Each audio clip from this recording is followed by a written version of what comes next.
The Galactic Empire, ruthless in its pursuit of power, often leaves no room for failure or weakness.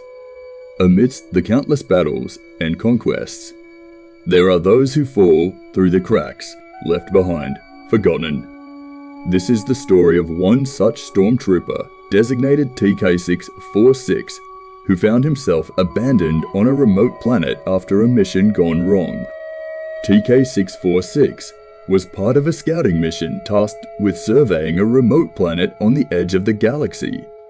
The mission was simple: gather intelligence and report back. But things took a turn for the worst when their shuttle was caught in a violent storm during descent, causing it to crash in the dense jungle. The Stormtrooper squad fought valiantly against the hostile environment. But one by one, they fell to the planet's dangers. Predatory wildlife, treacherous terrain, and the elements. TK646, injured but alive, managed to find shelter in a cave. Days turned into weeks as TK646 struggled to survive. His food rations ran out quickly, forcing him to hunt and forage. He fashioned crude weapons from the debris of the shuttle and learned to adapt to the harsh climate.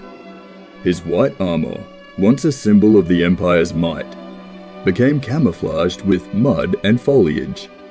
TK646 kept a small fire burning at night, a faint hope that someone would see the smoke and rescue him.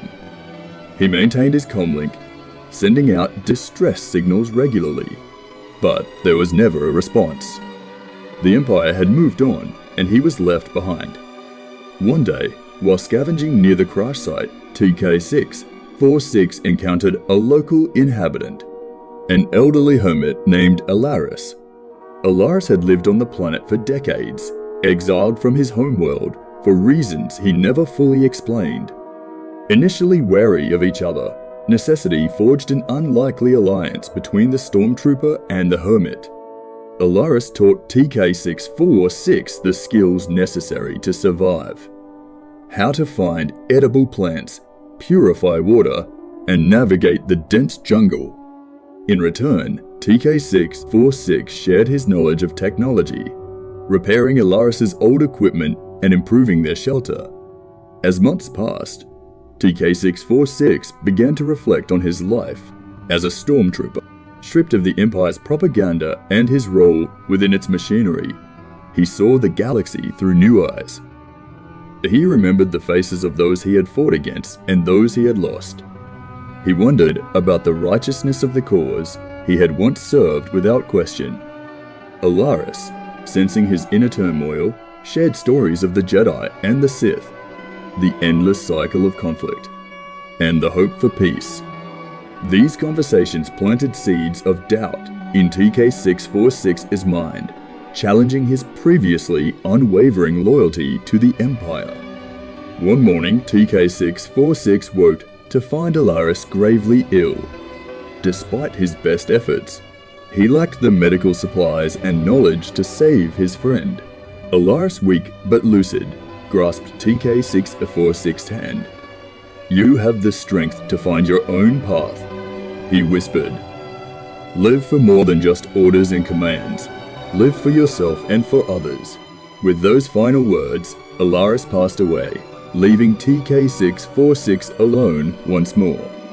He buried the old hermit near their shelter, marking the grave with a simple stone. The loss weighed heavily on him, but it also steeled his resolve to honor Elaris' teachings. 3 months after Elaris' death, a rebel scouting ship landed near the old crash site, responding to the long-forgotten distress signals.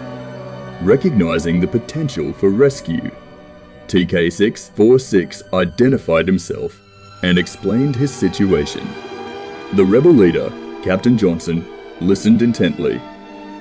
"You're lucky we found you," Johnson said. "But why should we trust a Stormtrooper?" TK646 took a deep breath. "Because I am no longer that man.